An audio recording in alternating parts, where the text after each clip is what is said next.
So, Santa Claus, what a wanker. Bear with me here, do the point. He's a terrible role model for kids. For one night of the year, he's run around the entire world.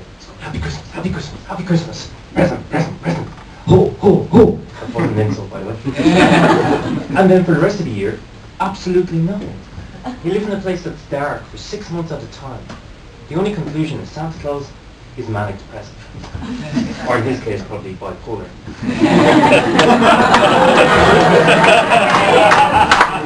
But it does explain a few things. It's why he wears a red coat. When he cuts himself, it doesn't show. It's why he's got such a big fucking beard, because he's not allowed a razor. And a drink in every house he visits. How does nobody spot he's an alcoholic? You see, personally, I recognise this myself because I used to have a drink problem. But it's okay. I recognised I was drinking too much. I joined AA. It was fine. Next time I crashed the car drunk, they were there within 20 minutes. But at least Santa Claus does bring joy into the hearts of kids. And aren't kids just little miracles? The answer to that question is no. No, they're not. They're annoying little shit. We've been talking recently about lowering the legal limit for abortion from 24 weeks.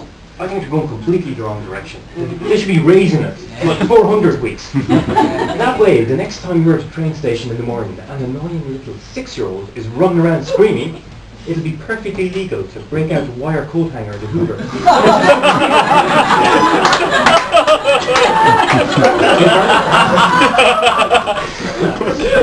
Don't get me wrong though, I don't like kids, but I thoroughly enjoyed my own childhood. I have very fond memories of playing doll my toys. I especially like playing doll my teddies. Shouldn't have called that one Mohammed. The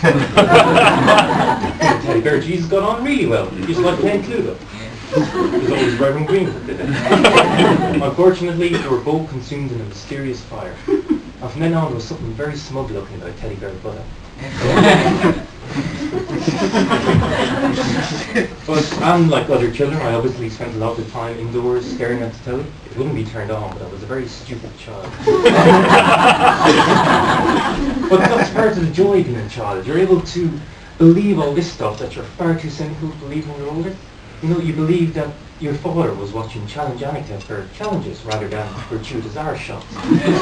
You believe that it's what's inside that counts, that you can be anything you want, that drugs are bad, that cops are good, that there is a God, you know, all sorts of shit.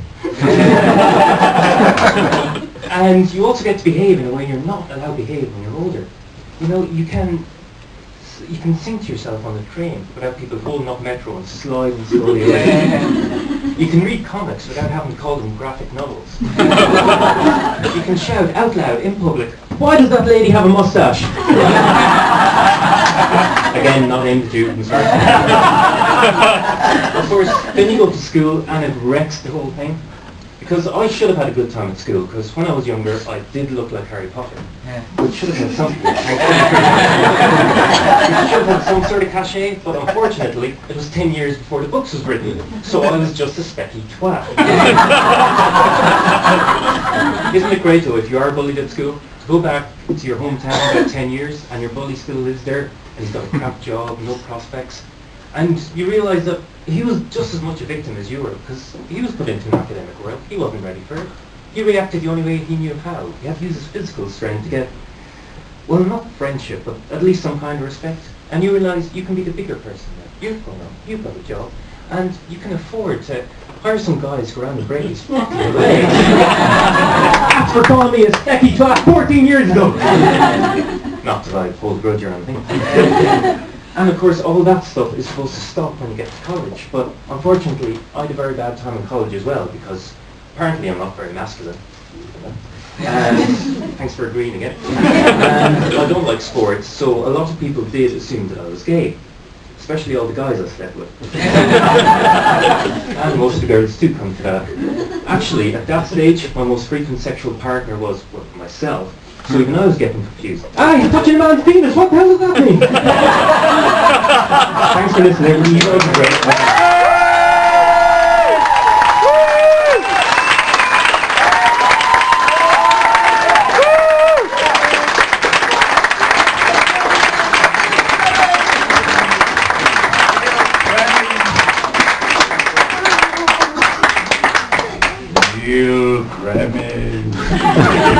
Very good, wasn't it? I thought the whole evening was He's absolutely superb.